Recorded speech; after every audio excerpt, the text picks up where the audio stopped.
지금 약물 얘기 계속 하다 보니까 우리가 보면 좀 우리의 여러 가지를 치유하기도 하고 좀 나은 컨디션 이런 걸 위해서 약물 참 많이 쓰잖아요. 네. 예. 다 뭐 이렇게 잘 쓰면 약, 못 쓰면 독, 독 잘못 쓰면 중독 뭐 이렇게 되는 거 그런 있어요. 물질들이 꽤 많아요. 네. 예. 저도 오늘 그래가지고 그런 뭐 스테로이드는 아니지만 우리한테 또 되게 최근에 익숙해진 어떤 약물 얘기를 하려는데요.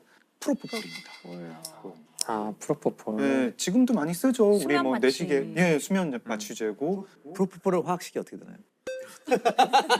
아니 왜요? 정해주세요. 말하면 돼요. 정해주세요. 즉시 나오네, 즉시 나와. 아니, 프로포폴은 저는 성분이 뭔지도 모르거든요. 프로포폴. 프로포폴은 이거 저희 많이 봤던 모양 이거 기억나시죠? 네. 벌집이죠? OH. 이거 좀 복잡하네요. 네, 이게 프로포폴이에요. 꼭 눈사람 같이 생겼죠? 귀엽게 생겼네요. 예. 자, 프로포폴 이걸 맞으면 어떤 일이 벌어지나요? 수면 마취니까 이제 의식을 잃고 마취. 수면 내시경 같은 거 할 때 쓰는 건데 이게 물에 안 녹는다면서요. 그래서 뭐 콩기름에 녹인다고 합니다. 콩기름에 녹여서 그 액체가 이제 하얗게 보이기 때문에 우유주사다 얘기를 하고, 사실 그 전에도 수면 마취제가 있었죠. 지금도 네. 또 다른 수면 마취제가 있는데, 근데 환자의 입장에서는 다른 기존 마취제는 하고 나면은 깰 때 머리가 아프다든가 네. 구역질이 네, 난다든가 이런 게 있었는데 이 프로포폴은 그런 게 없었다고 해요. 그래서 2000년대부터 병원에서 뭐 연예인이라든가 혹은 유흥업소 종사자 같은 분들이 잠을 못 잤는데 이 주사를 맞으면 굉장히 피로가 풀리더라, 이런 식으로 이제 뭐 성형외과라든가 피부과 같은 데서 아름아름 퍼지기 시작해요. 신체적 중독성은 강하지 않은데 이런 의존성, 정신적 의존성이 강해져서 매일 맞거나 뭐 이런 분들이 생기기 시작합니다. 그래서 제가 말씀드리려는 사건도 또 이 근처에서 일어났어요. 거제랑 통영 네. 왔다 갔다 하면서 일어난 사건을 말씀드리려고 그래요. 일단은 이제 50대 의사 한 분이 가해자 범인이고, 이분이 2017년에 거제 병원을 열어요. 거제가 좀 이제 대형 조선소들이 있고 하니까 부자 도시로 유명했는데 2010년대 전반까지. 근데 이분이 병원을 열었을 때에는 2017년에는 조선업이 이미 불황이고 그래서 거제 경기도 굉장히 꺼져 있었어요. 그래서 이분은 병원을 열었지만 뭐 돈을 벌기는커녕 2달 만에 빚이 6억 원이 됐다고 해요. 그때부터 이분한테 어떤 안 좋지만 짭짤한 수입이 생겨요. 뭐냐? 주변에 유흥업소 종사자들이 와서 이 우유주사를 맞고 가는 거죠. 피해자는 이제 A씨라고 할게요. A씨가 5월부터 와서 맞기 시작합니다. 보통 프로포폴 10ml를 맞으면은 한 3-4시간 정도 잠이 든다고 해요. 처음에 와서 뭐 6ml를 맞아요. 6ml를 맞고 푹 주무셨나 봐요. 기분 좋았나 봐요. 며칠 있다 또 와서 또 맞아요. 14ml 맞고, 그리고 또 며칠 있다가 또 놔주세요. 이번에는 30 몇 ml, 이후로 막 30ml 이런 식으로 용량이 늘어나. 네, 용량이 늘어납니다. 그러다가 5월 말이 되면 이제 하루에 60ml를 맞게 돼요. 10배를 더 맞은 네. 거네요. 와. 그러다가 6월이 되면 6월 12일부터 24일까지 13일 동안 매일 맞으세요. 매일 맞고 하루에 막 100ml씩 맞는 그런 날도 있어요. 처음에 6mm에서 시작했다가. 네, 6mm에서 시작했다가. 그래서 그리고 병원장도 이제 걱정이 되죠. 계속 와가지고 이 주사를 놓으니까 당신 지금 프로포폴에 중독이 되는 것 같다. 큰 병원에 한번 가봐라. 이런 말은 했다고 하는데 그 이상의 조치는 취하지 않았다고 해요. 그리고 이 병원장 입장에서는 A씨를 참 놓치기가 힘들었을 것 같은 게 한 번 주사를 맞을 때마다 30만 원에서 50만 원씩 돈을 받았다고 합니다. 그래서 문제의 날은 7월 4일인데 이상한 일들이 이 병원에서 많이 벌어지는데, 그날 하나는 뭐냐면 그날 간호사들이 출근을 안 해요. 그 병원장이랑 싸워서 출근을 안 해서 접수 데스크의 직원이랑 병원장이랑 이렇게 병원을 간호사 없이 운영을 했어요. 그리고 이 A씨가 와서 프로포폴 주사를 맞았죠. 처음에 12ml를 투약을 합니다.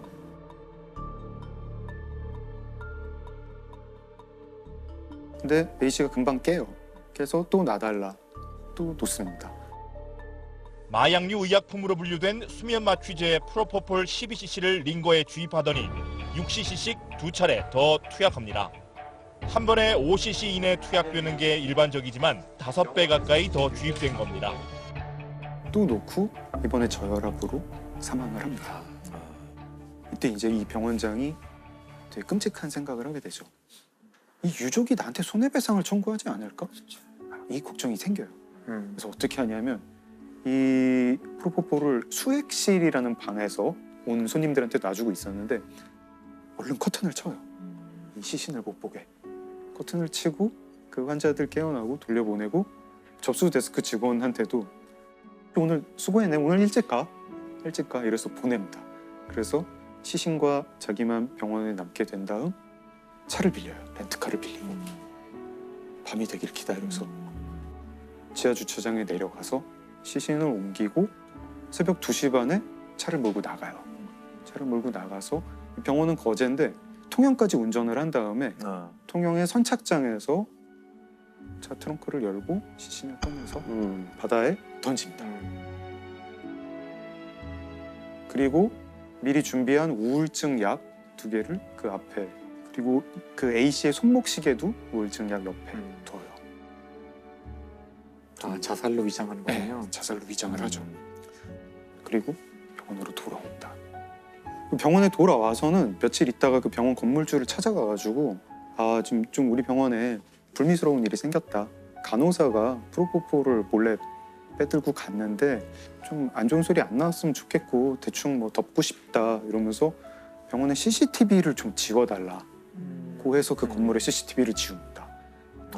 그래서 CCTV를 지우고 병원 진료 기록도 조작하고 자기는 완전 범죄를 꿈꿨죠. 다음 날 오후 1시가 되어서야 비로소 지나가는 행인이 보고 뭐 사람 아니야? 이렇게 해서 통영 해경에 신고를 합니다. 프로포폴을 과다 투여한 여성이 사망하자 병원장이 시신을 바다에 버리는 일이 일어났습니다. 해경은 의원 주변 CCTV 영상뿐만 아니라 진료 기록부 등이 삭제된 정황도 포착했습니다. 대검찰청 과학수사부가 복원한 영상에서 프로포폴 투여 장면이 확인되자 뒤늦게 혐의를 인정했습니다. 병원장은 잡혔고 징역 4년을 받습니다. 그러면 이 병원장 같은 경우에는 시신 유기인가요? 죄목이 크게 4가지였는데요. 마약류 관리법 위반, 사체 유기, 업무상 과실치사, 그리고 의료법 위반이었습니다. 마약류 관리 위반은 그 뭐 향정식성 약품인데 관리 대장을 제대로 작성하지 않았다. 의료법 위반은 이 진료 기록을 위조했다. 그리고 또 이제 병원에서 변사가 있으면 신고를 해야 되는데 하지 않았다. 근데 여기에 이제 좀 으스스한 에필로그가 하나 있는데 간호조무사도 한번 잡혀요. 이 병원 간호조무사. 왜요? 그날 저녁에 병원장은 시신을 어떻게 처리해야 할까 고민하고 있을 때 간호조무사가 그 병원에 와서 프로포폴을 훔쳐가요. 프로포폴 투여 환자 시신 유기로 문제가 되고 있는 의원의 간호조무사도 자신에게 프로포폴을 불법 투여한 것으로 드러났습니다. 최근까지 해당 의원에서 일했던 A씨는 지난 5일 일하던 의원에서 약품을 몰래 가져왔다며 혐의를 인정한 것으로 전해졌습니다. 이상한 무슨 블랙 코미디 영화 같죠? 대담 같은 이 사건과 무관하게. 네. 이 사건과 자기도 병원장과 맞으려고. 무관하게. 근데 이런 사고가 되게 똑같은 게 또 있더라고요. 2019년에는 여자친구한테 프로포폴을 투약했다가 그 여자친구가 사망하게 한 그런 성형외과 의사가 붙잡혔는데요. 이유가 그 여자친구가 불면증에 시달렸기 때문이다. 이렇게 얘기를 합니다. 2020년에는 강남의 대형 성형외과에서 간호조무사로 일하던 분이 수술실에 몰래 들어가서 자기한테 프로포폴을 놨다가 숨지는 그런 사고가 납니다. 프로포폴 불법 투약. 이게 자꾸만 이런 사건이 일어나는 이유가 뭘까요? 저는 이제 근본적으로는 한국 사회에 문제가 있지 않나? 좀 그런 생각을 해요. 제가 가끔 병원을 갈 때 동네 의원급을 갈 때 가서 거기 붙어 있는 거 보고 되게 놀래요. 막 무슨 뭐 비타민 C 주사, 뭐 신데렐라 주사, 뭐 마늘 주사. 저는 이게 좀 가슴이 아픈 게 직장인들 많은 이 회사 건물 있는데 보면은 병원들에서 그 영업 되게 많이 해요. 그렇죠. 그리고 맞아요. 점심 시간에 맞고 오시는 분들 많으세요. 네, 맞아요. 피곤해서 전날 뭐 과음을 했거나 야근을 했거나 피곤해서 뭐 보통 수액 맞고 가라 그래가지고 뭐 영양제라 그래 한 1시간 정도 누워 있다가 맞으면은 근데 힘이 남아요. 근데 되게 많이들 누워 계세요. 뭐꼭 환자분만이 아니라도. 이 주사를 맞고 일단 한두 시간 누워 있을 때 제일 효과가 있는 건 아마 플라시보 효과 아니겠는가. 그러니까요. 쉬니까. 쉬니까. 뭐 누워 있고 이렇게 심리적인 효과가 훨씬 클 것 같아요. 이게 참 뭐가 잘못됐는지 모르겠는데 피곤한데 점심시간에 그거 맞고 와서 일하는 그 사회가 잘 제대로 된 사회인지도 모르겠고 피곤한데 이거 주사 한 방이면 해결될 거야 라는 생각을 하는 그 의식도 그렇게 건강한 의식은 아니고 거기 이제 피곤한데 내가 뭔가 주사 한 방, 알약 한 방 이게 이제 점점 발전하다 보면은 우유 주사 어제도 맞았는데 오늘도 맞았고 어제 60mg 맞았는데 오늘은 100mg 놔주세요. 아까 사망한 A 씨 같은 경우에 그 2달 남짓한 동안 프로포폴을 얼마나 많이 맞았냐면 다 합하니까 1.4리터 와, 진짜 심각하네. 아 그리고 한 방을 되게 좋아해요. 한 방을 좋아해요. 빨리, 예. 빨리. 한 방. 원샷. 그러니까 꾸준히 3개월 동안 나아지겠다는 방법을 택하는 분들이 생각보다 되게 좋고 그러니까 사실 이게 요거 한 번. 참 이상한 것이 원래 이런 문제의 근원 자체가 너무 효율을 추구해서 빨리빨리 그렇죠. 뭔가 끝내야 되기 네. 때문에 생긴 문제인데 그 해결도 되게 효율적으로 하길 바라는 거예요. 이게 말씀하신 대로 충분한 시간을 두지 않아서 생긴 문제조차도 충분한 시간을 두지 않고 해결하려고 그러니까 이게 해결될 리가 없죠. 제가 오늘 이제 이 토픽을 준비를 하면서 다녀온 곳이 있었는데 이 근처에 편백나무 치유의 숲이라는 곳이 있었어요. 예. 되게 좋더라고요.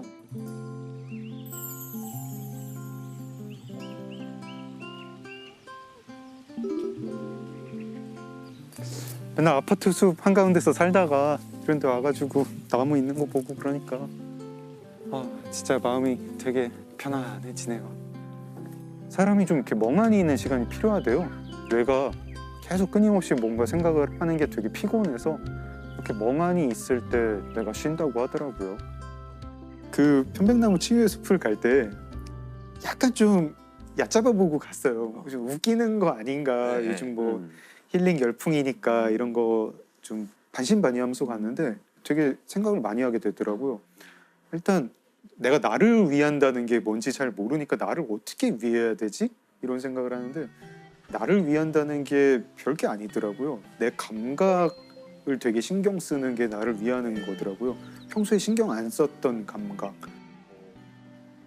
그래서 제가 한 2시간 정도를 저한테 되게 제 감각에 집중을 하니까 되게 호강을 한 기분이 드는 거예요. 그리고 이런 걸 느꼈어요. 사실 그 편백나무 치유의 숲을 가려면은 제가 좀 기운이 남아 있어야 되거든요. 가는데 기운이 들고 뭐 이 한 바퀴 돌아야 되고 막 냄새 맡고 차 마시고 이것도 좀 기운이 있어야 돼요. 근데 보통 기운이 조금이라도 있으면 일을 하다가 방전이 돼가지고 쓰러지기 때문에 뭘 내가 기운을 차리기 위해서 힐링을 하기 위해서 약간 마중물처럼 어떤 에너지가 필요한데 그게 안 남은 상태까지 밀어붙이죠. 밀어붙이고 나서 오늘 죽겠다 이러다 그러면은 병원 가서 수액 맞고 와. 이런 게 네. 지금 한국 사회 그러니까요. 풍경 아닌가. 네. 약은 어떻게 보면 그냥 회피일 뿐이라고 그러니까요. 생각합니다. 자 그리고 우리 김상욱 선생님하고 장항준 감독이 부산 세관 박물관을 다녀왔어요. 네. 부산 세관 하면 또 범죄와의 전쟁의 한 장면을 예. 이게 다 뭡니까?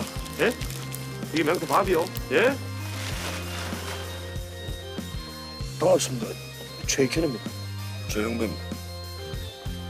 엄격하게 집행을 잘하는 곳이기도 하지만 항상 영화 속에서는 밀수, 뇌물 받는 공무원 뭐 이런 얘기들이 영화에서 많이 다루죠. 마약에 대해서는 따로 또 이렇게 얘기가 코너가 따로 있었어요.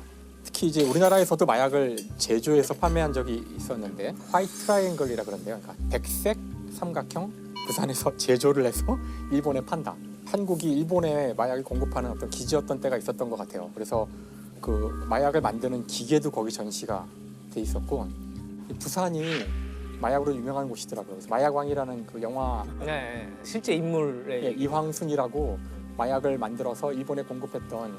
뽕을 일본에 팔면 이거 애국가 이거. 그래서 그때 마약 소탕을 80년대 초에 했대요. 아마 오공화국 들어서고서 공부해서 했을 것 같은데, 소탕을 하자 마약이 사라진 게 아니라 갈 데가 없어진 마약이 이제 국내로 유통되기 시작했다고 하더라고요. 80년대부터. 제가 이제 마약 얘기를 좀 이제 하면 어떨까 그래서 좀 마약 공부를 해봤는데 참 안타까운 게, 과학 분야거든요. 아니 그러니까 이게 과학은 원래 실험을 해야 돼요. 네. 근데 마약은 해본 적도 없고 아니 해서도 안 되는 거고. 사실 마약에 여러 종류들이 있는데 주사를 놓는 마약이 있고, 주사, 뭐 코로 뭐 코로 이렇게 들이마시는 마약이 있고, 그런데 그 주사를 통해서 놓는 마약이 이제 아편에서 시작된 건데, 아편은 양귀비라는 꽃에서 추출된 마약이거든요. 아편을 이제 농축을 하면 이게 몰핀이 돼요. 그 저희가 전쟁 영화에서 보는 진통제죠. 그 총을 맞아서 손이 날아가고 막 이러면은 쓰러져서 막 죽어갈 때, 나 몰핀 좀 놔줘 그러면 이제 고통을 주사기로 탁 꽂는 게 몰핀이라, 몰핀을 조금 더 개량할 수 없을까. 그래서 이제 여기다가 이제 어떤 화학적 처리를 했더니 몰핀이 엄청나게 막강한 이제 마약이 된다는 걸 알게 돼요. 그 마약의 이름이 헤로인이에요. 아, 헤로인. 기본적으로 헤로인은 몰핀이에요. 그 변형된 부분 때문에 사람 뇌로 침투를 더 잘해요. 헤로인이야말로 마약 중에 마약. 그러니까 영웅이라는 이름이 붙어 있을 만큼. 아, 헤로인. 그렇죠.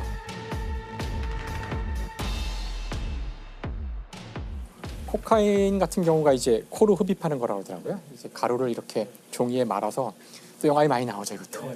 코카 잎에서 추출할 수 있는 건데 남미에서 자란대요. 첫 만남 때 그 코카콜라 좋아하신다는 분이 누구죠? 코카콜라의 코카가 코카인에서 온. 아, 정말요? 그러니까 초기에는 코카인이 강정제 같이 쓰였다 그러더라고요. 그러니까 원래 마약이 지금은 다 이게 나쁜 거다. 먹으면 안 되는 거지만 처음 나왔을 때에는 이게 다들 되게 좋은 건 줄 알았고, 실제 인류 역사에서 마약은 굉장히 중요한 역할을 했다고 알려져 있어요. 아편을 그 19세기만 해도 학자들이, 작가들이나 해서 머리 많이 쓴 사람들 그냥 우리 커피 마시듯이 지금 그렇게 많이 했다고 법으로 그래요. 규제하지 않았을 네. 때. 근데 이 두 가지 마약과 굉장히 다른 또 하나의 마약이 히로뽕이에요. 히로뽕. 완전히 화학이죠, 그거는. 그건 완전 화학이죠. 화학이죠. 예. 화학인데 이게 또 보셨... 히로뽕을 갖고 오셨나요? 아, 아니죠? 그랬으면은 정말 아주 리얼한. 히로뽕인 거 아닌가요? 메스암페타민. 아, 지금 뭐... 아, 내가 제일 어려워하던 화학이다. 와. 자, 이게 메스암페타민, 히로뽕이죠. 이거 저게 히로뽕이래요. 얼핏 보면 미완성 벌집 같은. 그러니까 이 꼭지점들에는 탄소가 있어요. 탄소는 언제나 있기 때문에 보통 쓰질 않거든요. 그래서 탄소가 주르륵 있고 그 주위에 수소들이 있고요. 여기 탄소가 아닌 거라고는 요 질소 하나가 보이죠. 그러니까 탄소에다가 질소 넣은 거예요. 정말 별거 아니란 얘기를 하고 싶어서 제가 이걸 보여드리는 건데요. 이건 이제 그 각성제. 이걸 먹으면은 이제 효율이 높아져요. 2차 대전 때 독일군 또 저거 맞고 그렇게 빨리 진군했죠. 네. 당시 독일군이 썼던 전략이 전격전이라는 전략이거든요. 빠른 속도로 적의 전선을 돌파해서 후방까지 쳐들어가는 전략을 써요. 근데 그러려면은 아주 빠른 속도로 거의 72시간을 잠도 안 자고 움직이고 그런 전술이 필요해요. 실제 독일군이 그 이제 룩셈부르크 지역을 돌파할 때 거의 3일을 잠을 안 자다시피 하면서 진격을 하거든요. 그때 바로 이 메스암페타민이 대량으로 지급이 되었고요. 피곤을 모르는 거죠. 피곤을 모르고요. 잠도 안 오고. 근데 나중에 이것의 부작용들이 이제 알려지면서 굉장히 끔찍한 부작용들이 많거든요. 그러니까 잇몸이 다 나가고요. 히로뽕을 오래 한 사람들을 보면은 끔찍해서 볼 수 없어요. 사진을 못 볼 정도로 잇몸이 나가고 몸에 막 상흔이 생기는데 그 이유가 자꾸 환각을 본대요. 자꾸 자기 몸 위로 수천 마리의 벌레가 움직이는 환각을 그걸 긁다 보니 상흔이 생긴다 그러더라고요. 근데 선생님 갑자기 제가 궁금한 게 필로폰은 이름이 왜 그럼 필로폰? 필로포노스라는 단어에서 온 건데요. 저희가 이제 필로소피라고 그래서 이제 지혜를 사랑한다. 필로가 사랑한다는 거잖아요. 좋아한다. 뒤에는 포노스가 노동이에요. 노동. 노동을 사랑한다. 그러니까 이건 처음부터 이거 먹고 일하란 거예요. 먹고 일해. 우리가 먹는 이 커피도 마찬가지지만 우리를 더 노동시키려고 약물이 쓰이고 있는 거죠. 마약 얘기의 영화나 드라마들이 상당히 패셔너블하게 만들어지고 있어요. 맞아요. 거기에는 음악, 명배우, 주인공도 심지어 마약을 하고 있는데 마약을 한 거는 그냥 해프닝으로 지나가고 나중에 그 사람이 되게 멋있는 사람이 된다는 거죠. 근데 이거 약간 조금 벗어난 얘기일 수도 있겠지만 SF적 상상력이 마약에 작용된 적도 있어요. 헉슬리가 썼던 그 멋진 신세계라는 책을 보면 되게 오래된 책인데요. 미래의 인간이 만든 어떤 하나의 가상의 세계를 이야기하고 있어요. 그 세계에서는 그 아기를 낳을 때 국가가 다 만들어서 내요. 국가가 필요로 하는 똑똑한 사람들을 일정 숫자 만들고 노동자는 키도 작고 못생기고 일정 수준 만들고 근데 태어난 사람들은 별로 불만이 없는 것이 이 사회가 지탱되는 이유는 바로 마약이에요. 중독이 안 되고 부작용이 없는 마약이에요. 그걸 하루에 2개씩 먹으면서 이 나라의 사람들은 언제나 행복하게 살아가요. 그래서 이제 질문을 던지는 거죠. 중독되지 않고 부작용이 없는 마약이 있다면 이게 과연 멋진 세상일까 아닐까 물어봐요. 당시에 파문을 일으켰던 소설인데 물어보는 거죠. 인간이란 무엇인가를 묻는 거예요. 인간에게 행복이 그냥 화학적으로 보장되었을 때 당신들은 어떻게 할 거냐. 이 사회를 좋은 사회라고 볼 거냐 하는 거죠. 잘 모르겠어요. 잘 모르겠어요.